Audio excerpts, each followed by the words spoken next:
साथ भी वो जो मी टू मोमेंट था वो हो चुका है.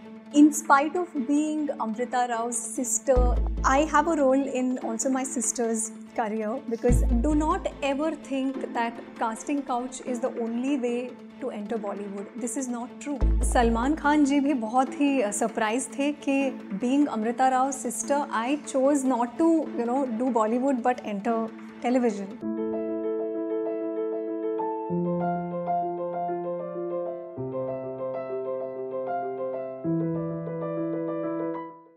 आपने इन्हें लाल इश्क की माही मल्होत्रा की तरह सराहा, बेइंतहा की आलिया की तरह बहुत प्यार दिया.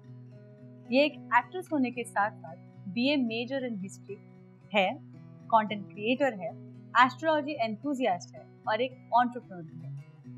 अ real beauty with brain, isn't it? Without any further ado, let's welcome आप सबकी चहेती कृतिका राव.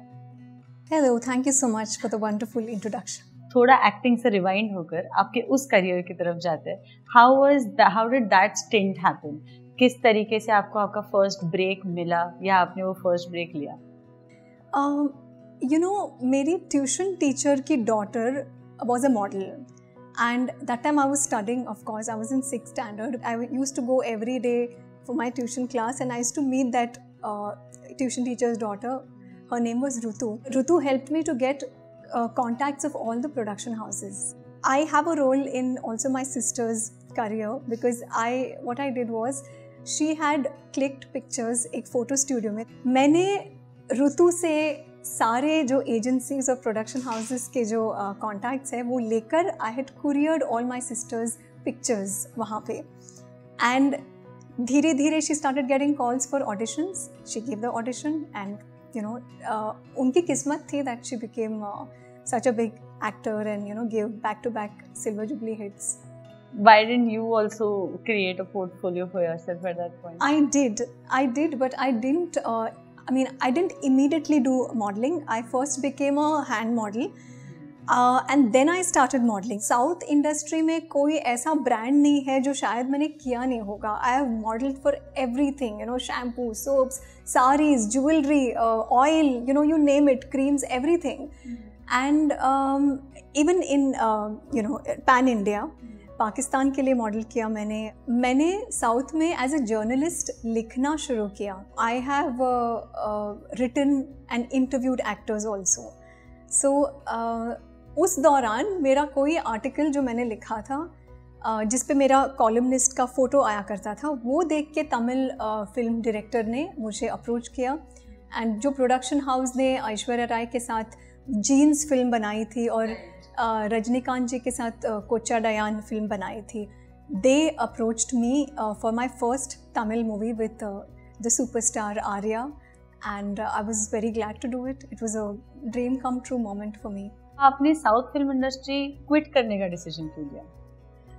देखिए, मैंने साउथ इंडिया में बहुत अच्छे लोगों के साथ काम किया. I did a Kannada movie which is Karnataka state, then a Tamil movie which is Tamil Nadu state, and Telugu which is Andhra.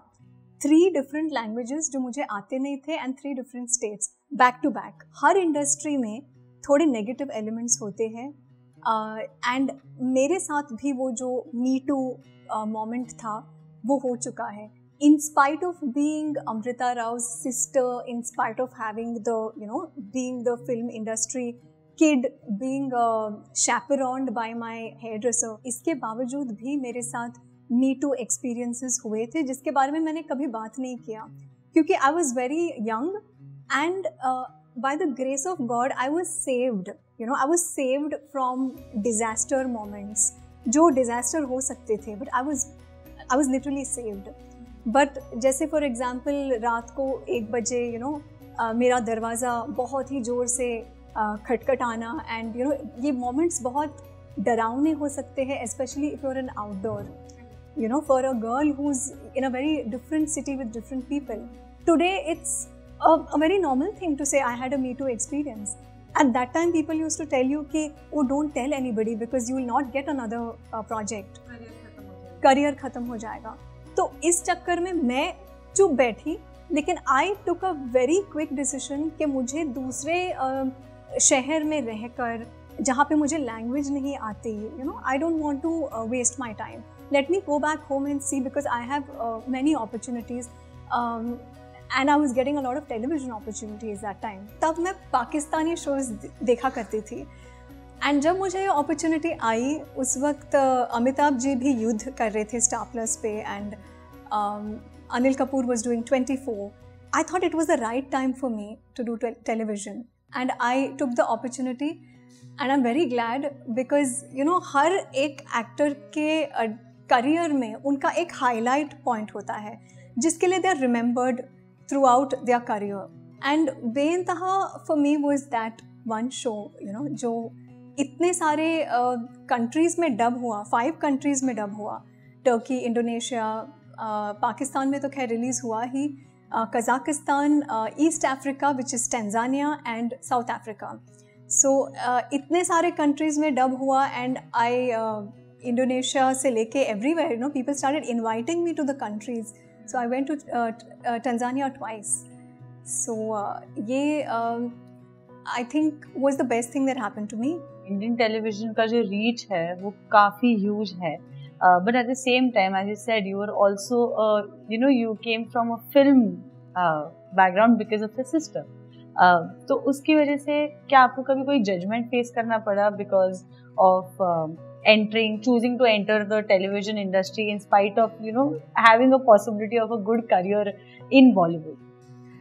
Judgment नहीं, but lot of people, मतलब वो हैरान थे, काफ़ी लोग हैरान थे. मुझे याद है सलमान खान जी ने मुझे बिग बॉस के प्लेटफॉर्म पर इंट्रोड्यूस किया था, सेइंग आज बिग बॉस का ग्रैंड फिनाले है एंड कल से आप ये शो देखेंगे 9 बजे बेइंतहा. सलमान खान जी भी बहुत ही सरप्राइज थे कि being Amrita Rao sister I chose not to do Bollywood but enter television, and yeah I did. You did, and well, you did. I mean, Be-Intaha is one serial that people have gone crazy about, and which brings me to my next question: that how much do you relate with the character that you played of Alia in Be-Intaha? वो कैसा experience था? क्योंकि मुझे लगता है कि काफ़ी शायद similarities होगी आप दोनों में. But you tell me. Alia was very spiritual, and हर जवाब वो कुरान में ढूंढती थी, and काफ़ी नमाजी थी, एंड रिश्तों को बहुत अहमियत देती थी. And I think I am very similar to Alia because I also have a very spiritual outlook towards life and very karma conscious person, तो that was the biggest similarity. बाकी आलिया की शादी हो चुकी थी, मेरी नहीं हुई है. I am still single. Still single, guys. Still single. So share this with the you-know-whos of your group. Great. I'm glad कि एटलीस्ट कुछ लोग हैं जो अपने उस साइड से, अपने कल्चर से भी अभी भी टच में रहने को इम्पोर्टेंस देते हैं. क्योंकि when you talk about the glamour industry, when you talk about TV, films, तो यहाँ पर we don't expect the celebrities to be inclined towards these things. But I really want to know one thing: astrology, your work, your TV, maybe your ad films, your YouTube content creation. How do you do all of this together, and what prompted you to start creating content on YouTube? I think today we all have the power in our hands कि अगर कोई भी हमारा कोई हुनर हो या कोई टॉपिक हो जिसके बारे में हमें we want to bring that knowledge out in front of people. We have an audience. We'll find that audience, and हमारे हाथ में वो पावर है कि हम खुद कंटेंट क्रिएटर बन सके without depending on director, producer, anybody to bring us out there in the world. ये बहुत बड़ा प्लेटफॉर्म है, and मैंने भी as an audience I started watching YouTube more than watching Netflix or going to the theater and watching movies. And because of that, I was only watching YouTube, and then I realized कि YouTube एक ऐसा माध्यम है जिससे आप एक व्यक्ति को जान सकते हो as that person. There were so many misconceptions I had about so many people, जिनको जब उनका मैंने चैनल देखना स्टार्ट किया तब मैंने उनको जानना स्टार्ट किया. I felt it's a great time जो मुझे गंवाना नहीं था। आजकल बहुत सारी लड़कियां हैं जिनको, या लड़के भी हैं जिनको सही गाइडेंस नहीं मिलती, या एक अच्छे डर्मेटोलॉजिस्ट से काउंसलिंग नहीं मिल पाती, because either they are in small towns और they are misguided by dermatologist. वो ऐसे ही जाते हैं और बोलते हैं कुछ यहाँ पे आई बैग है, एंड द डर्मेटोलॉजिस्ट से चलो I will do a filler, why do a filler, why do injections on your face. तो ऐसे सारे बैड एडवाइजेस लोगों को मिलता है। That's why I interviewed a lot of dermatologist मेरे चैनल पे as well, and I give natural beauty tips as well. One of my aims of starting a YouTube channel यही था कि to bring out knowledge which benefits somebody, even if I have to spend a lot of money on production, and शायद मुझे YouTube से उतना gain ना हो, लेकिन it's okay. I know that somewhere that's my karmic transaction in this lifetime. So that's exactly why I've started my YouTube channel. That's a very different perspective to look at the outcome of a certain thing, which is beautiful. You've come a long way. Me Too, ads, television, everything. You've had a taste of almost everything, right? अगर किसी लड़की को इस industry में आना है, उसके लिए आपके क्या टिप्स होंगे? कौन सी ऐसी चीज़ें हैं जो उसे ध्यान रखनी चाहिए?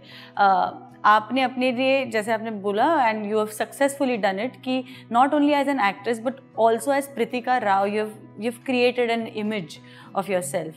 वो हर लड़की किस तरीके से अपनी वो एक जो इमेज है, अपना जो कैरेक्टर है, वो किस तरीके से सेव कर सके, किस तरीके से उसे प्रोटेक्ट करके उसे नरिश कर सके, वो आप बताइए।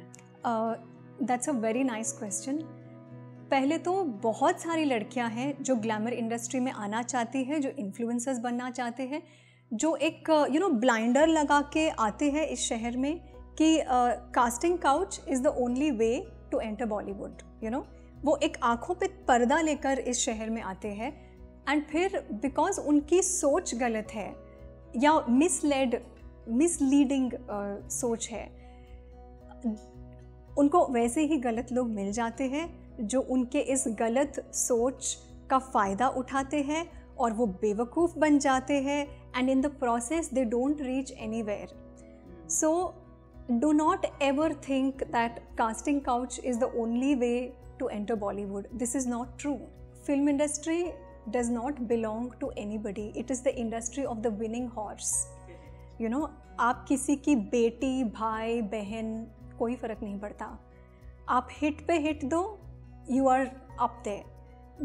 Nothing else matters and nobody cares. मुद्दा यही है कि not only glamour industry but किसी भी इंडस्ट्री में, even if it is a multinational company, enter करने से पहले आपको ये नहीं सोचना चाहिए कि शायद कोई शॉर्टकट होगा या कोई एक चीटिंग करके गलत रास्ता अपना के I will get through quicker or faster. How long can that journey last? जो आपको कॉम्प्रोमाइज से मिलती है।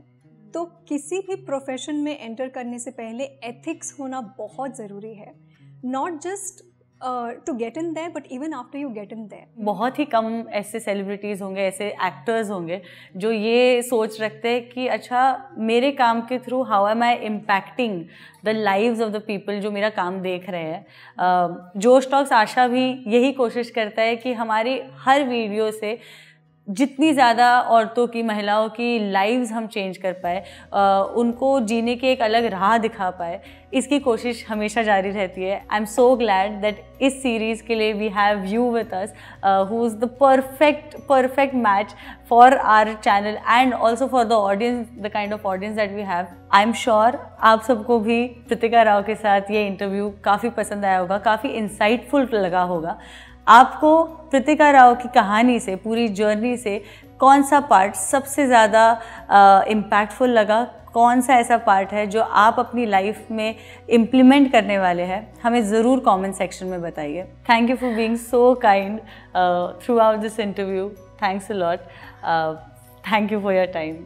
I am honoured. Thank you कि आपने आपके प्लेटफॉर्म से मुझे एक मौका दिया मेरी आवाज़ को दुनिया तक पहुंचाने के लिए। And if there is even one person out there, because everybody will not be in sync with you, everybody will not praise you, you know, and everybody will not like you either. So अगर एक इंसान भी आज इस talk से कुछ भी सीख के जाता है, I would consider this interview as an achievement. I am sure एक से तो ज़रूर बहुत सारे ज़्यादा सीखने वाले हैं. Thank you Kritika.